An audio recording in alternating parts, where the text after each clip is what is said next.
Global warming આજે દુનિયામાં સૌથી વધુ ચિંતાનો વિષય બન્યો છે। ગ્લોબલ વોર્મિંગની દેશ અને દુનિયા પર પ્રતિકૂળ અસર પડી રહી છે। આપણા દેશમાં પણ ઋતુચક્રમાં ફેરફાર ગ્લોબલ વોર્મિંગને આભારી છે। ત્યારે વધતા પ્રદૂષણ વચ્ચે વેસ્ટમાંથી ઇલેક્ટ્રિસિટી ઉત્પન્ન કરતો પ્રોજેક્ટ બનાવી હિંમતનગરના વિદ્યાર્થીએ નવી રાહ ચીંધી છે। ધોરણ 10માં અભ્યાસ કરતા વિદ્યાર્થી પ્રજવીનસિંહ ચંપાવતે તાલુકા, જિલ્લા, ઝોન અને રાજ્યકક્ષાએ ભાગ લઈને પ્રથમ નંબર મેળવ્યો છે। હાલ તે દિલ્હીમાં સાયન્સ ફેરમાં ગુજરાતનું પ્રતિનિધિત્વ કરવા જઈ રહ્યો છે।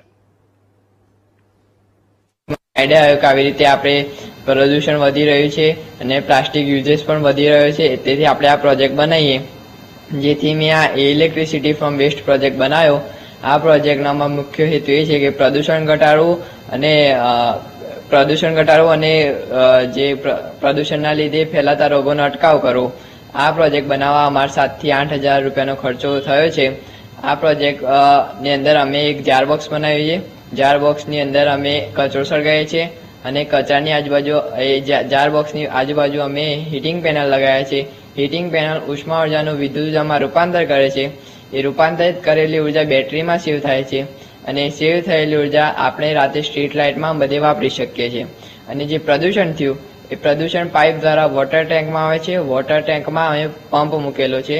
પંપ દ્વારા એ પાણી ફિલ્ટરમાં આવે છે। ફિલ્ટરમાં પાણી સાફ થઈ જાય છે, પછી એ પાણી પાછું કુલન્ટમાં આવે છે। કુલન્ટમાં પાણી ઠંડુ થઈ જાય છે અને પાછું પાણી ઠંડુ થઈને સાફ થઈને વોટર ટેન્કમાં જતું રહે છે। પછી જે ઠંડો પડેલો જે કાર્બન છે એ પાણીની સપાટી પર તરે છે।